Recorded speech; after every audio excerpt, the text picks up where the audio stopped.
The Gospel according to Matthew. In the first video, we saw how Matthew introduced Jesus as the Messiah from the line of David, and as a new authoritative teacher like Moses, and also as Emmanuel, which in Hebrew means God with us. After Jesus announced and taught about the arrival of God's kingdom, and after he brought the kingdom into day-to-day life among the people of Israel, we saw that Jesus was accepted by many, but rejected by others, especially Israel's religious leaders, the Pharisees. And so the big question is, how is this conflict between Jesus and Israel's leaders going to play itself out?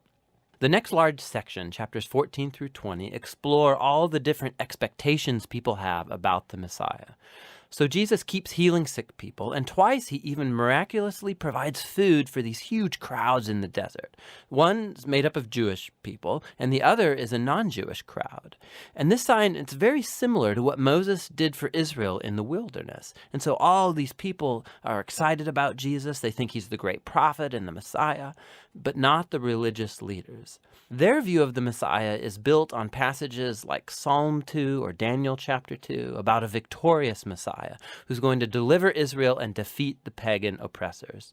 And from their point of view, Jesus, he's a false teacher. He's making blasphemous claims about himself. And so there are stories here about them increasing their opposition, hatching a plan to kill him. And so in response, Jesus, he withdraws, and he begins teaching his closest disciples what it means for him to be Israel's Messiah, because it is not what anybody expects.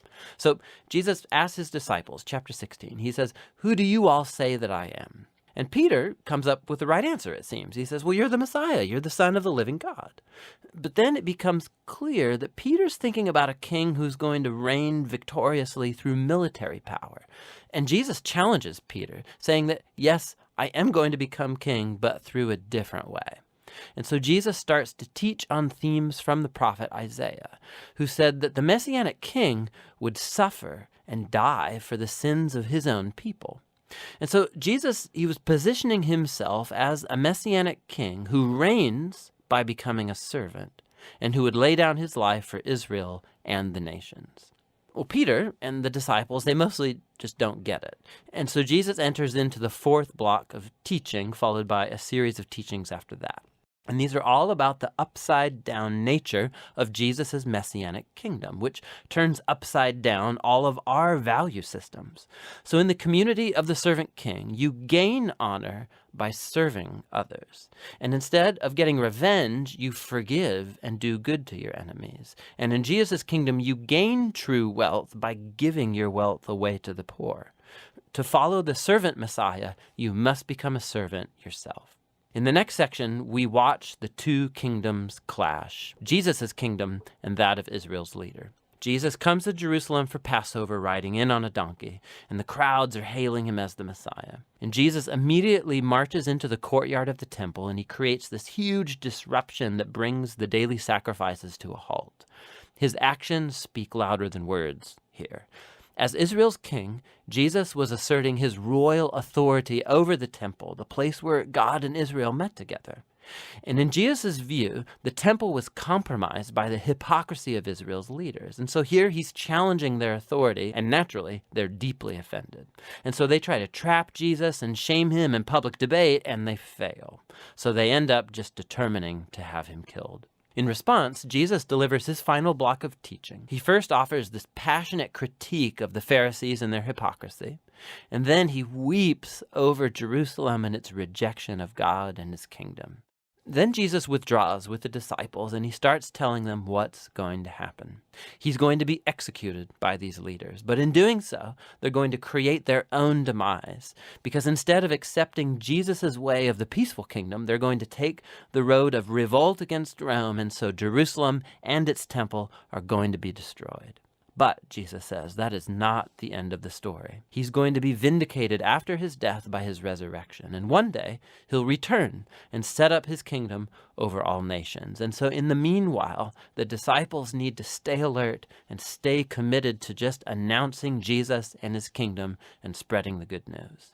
And so with all of that ringing in the disciples' ears, the story comes to its climax. That night, Jesus takes the disciples aside and he celebrates a Passover meal with them. The Passover retells the story of Israel's rescue from slavery through the death of the Passover lamb. And then Jesus takes the bread and the wine from this meal as new symbols, showing that his coming death would be a sacrifice that would redeem his people from slavery to sin and evil. After the meal, Jesus is arrested. He's put on trial before the Sanhedrin, a council of Jewish leaders, and they reject his claim to be the Messiah. They charge him with blasphemy against God. Then Jesus is brought before the Roman governor Pilate, and he thinks Jesus is innocent, but he gives in to the pressure from the Jewish leaders, and he sentences Jesus to death by crucifixion. So Jesus is led away by Roman soldiers and crucified. Now, you'll notice right here in this section that just like Matthew did in the opening chapters, he increases the number of references to the Old Testament. He's trying to show that Jesus' death was not a tragedy or a failure. Rather, it was the surprising fulfillment of all of the old prophetic promises. Jesus came as the servant Messiah, spoken of by Isaiah. He was rejected by his own people, but instead of judging them, he is judged on their behalf, bearing the consequences of their sin. So the crucifixion scene, it comes to a close, and Jesus' body is placed in a tomb. But the book ends with a surprising twist, the last chapter. The disciples, they discover on Sunday morning that Jesus' tomb is empty. And then all of a sudden people start seeing Jesus alive from the dead.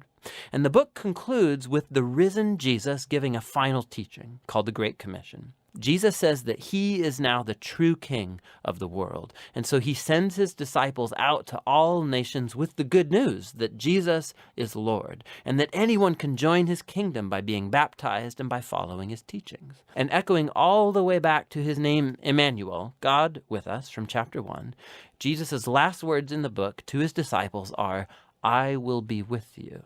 It's a promise of Jesus' presence until the day he finally returns. And that's the gospel according to Matthew.